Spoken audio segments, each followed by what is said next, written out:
The following is the views of MC and Jester. If you don't like our views, don't listen to our podcast.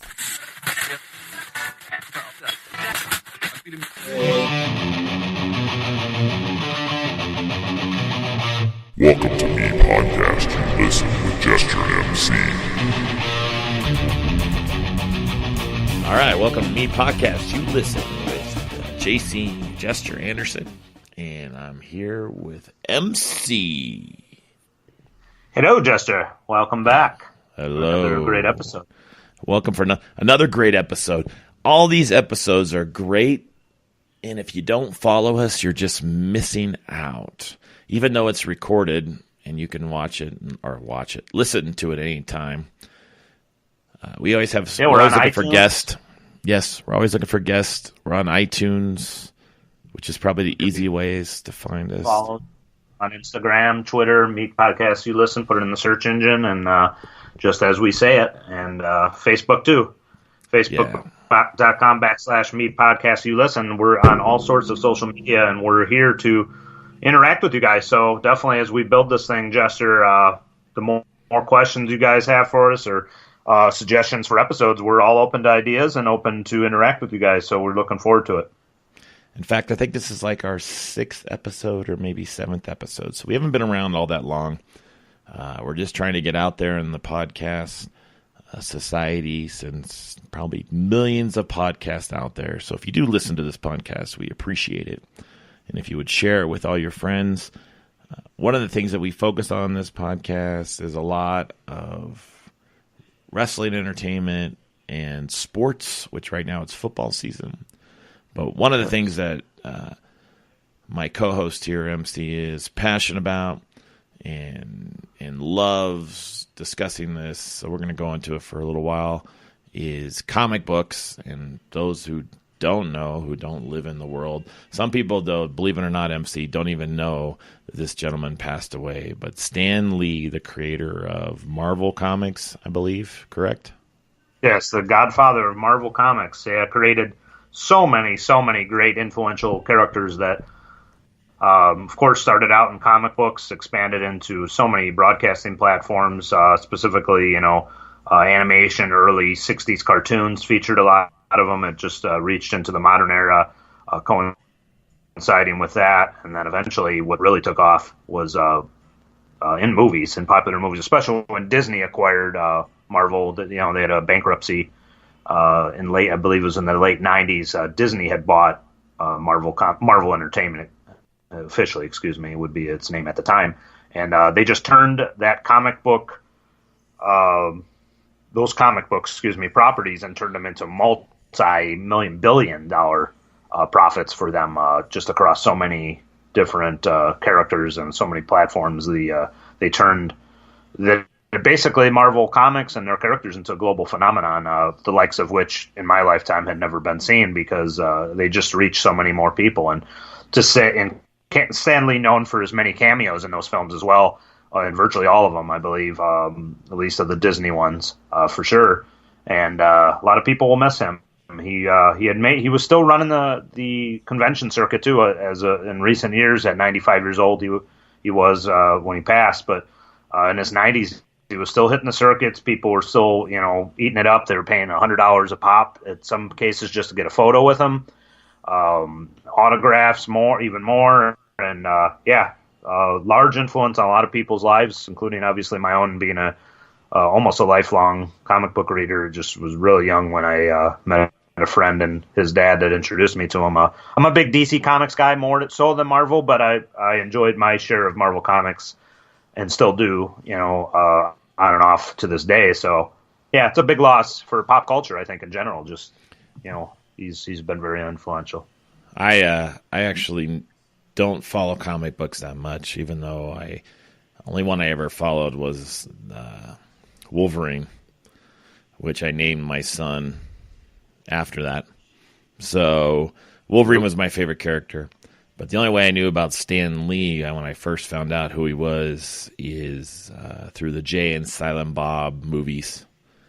They would have him in there because they would do cameos with him on the Jay and Silent Bob movies as Stan Lee. because these guys usually had someone that was a comic book tracer, is what I remember the most. Yes. And that's when I found out about Stan Lee. But reading this bio on him, yeah, he started in what they said was a family business, in that he basically expansion from a small division of a publishing house to a multi-media corporation that dominates the comics industry. That dominated. So he looks like he kind of took it over, and it was just a small comic book writer. And he rose through the ranks of a family business and became the Marvel comic book, basically co-writer, artist with some other guys. And everybody knows him now, but a lot of people don't know who he is. And like you said, knowing who he is, you see him do these cameos in the movies.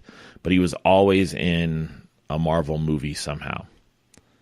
And that was pretty amazing, considering he was probably in his 90s, maybe 80s when he was doing this stuff. Yeah, 80s, 90s. He was even just doing roles. I mean, a lot of people, I'm sure they catered to where he was, so he didn't have to travel very far, especially, I believe, at the time of his passing, he was in California. I mean, so he died in Los Angeles, California. He was born in New York as Stanley Martin Lieber on December 28th, 1922, and as we recorded, he passed away this past November 12th. So he was almost 96 years old.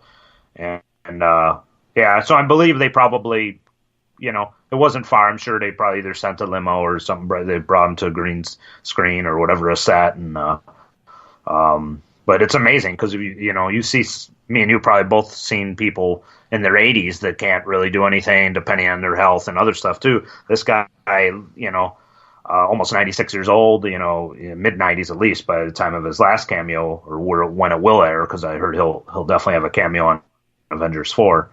But he's going around and he's still getting out and about. So to that credit alone, even if it's not just a quick cameo, which he could be just standing, he had to travel at least a little bit to do some of these conventions. I know he was in Phoenix in the last couple of years. I know I had some good friends take photo ops with him, even I think in Chicago too. So he had definitely made the rounds still. So he was still flying and traveling. So you got to give it to the man. He still had his faculties.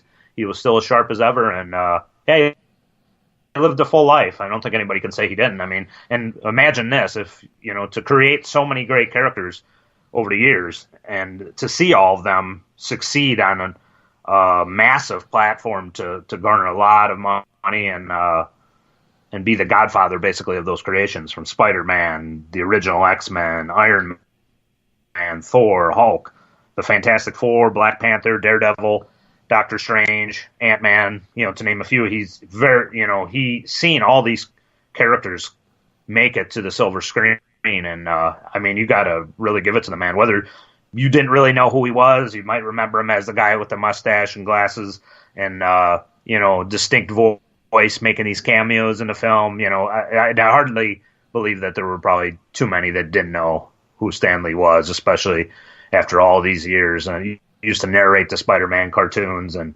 everybody that I had talked to or had heard stories from described it just as an honor meeting him when they did.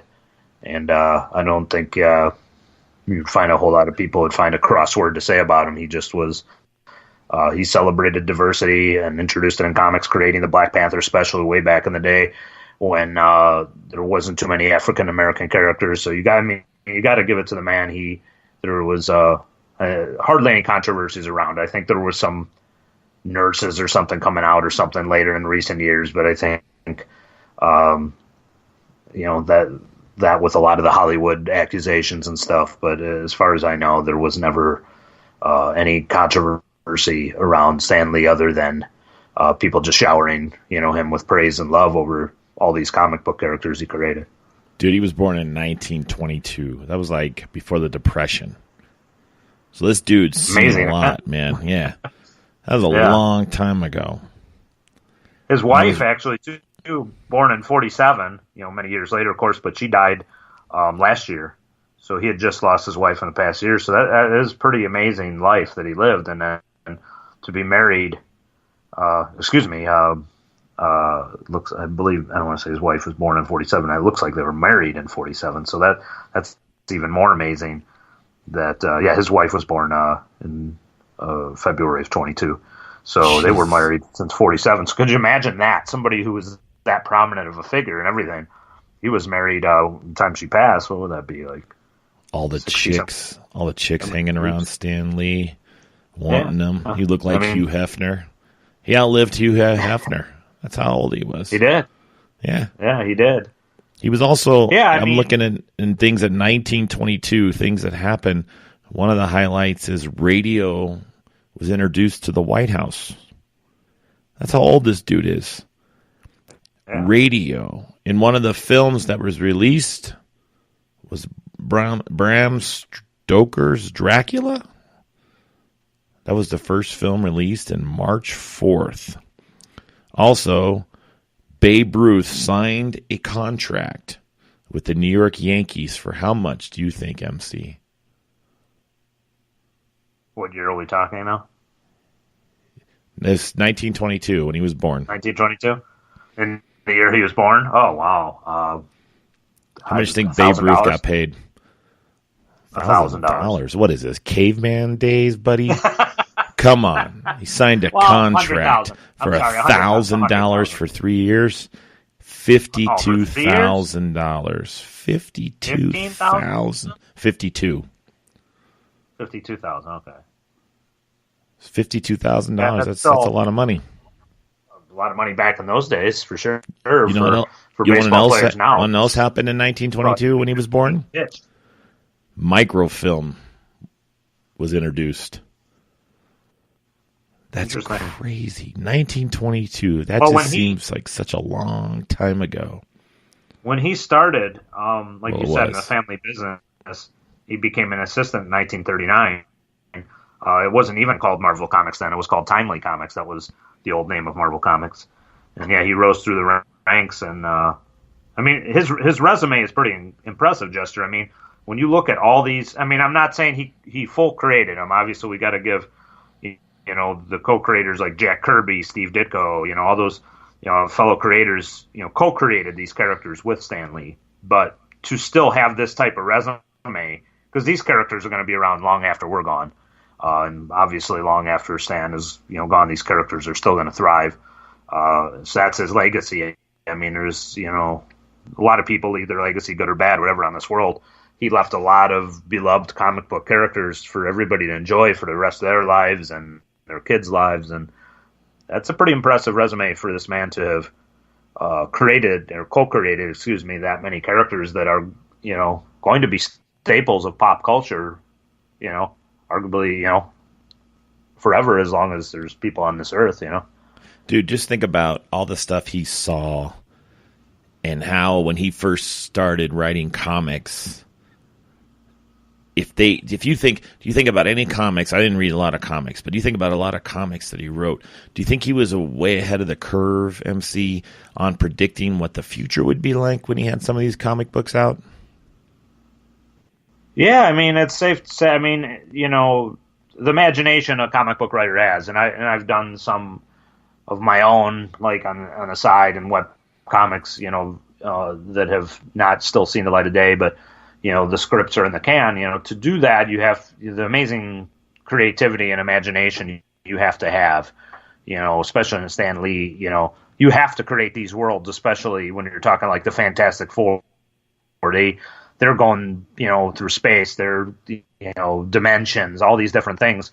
It takes a pretty wild imagination to come up with this stuff month after month or bi-monthly when they started. But month after month, whatever he's doing, and the editor, he's got to look over all these things. And Stan's, the creativity you would have had to come up with this stuff is just incredible. So, yeah, the things, that he probably... And that's just the stuff we seen on paper. I'm pretty sure there's a lot of probably wild stuff that he probably didn't get to put in print. Think about all this stuff, though, he had to think about. 1922, he was born. So, like, all this, the cell phone, internet, how movies were being made. I remember when I used to watch Spider-Man back when I was a kid. It was probably in the 80s. and they had the Amazing Spider-Man on TV, and it just looked like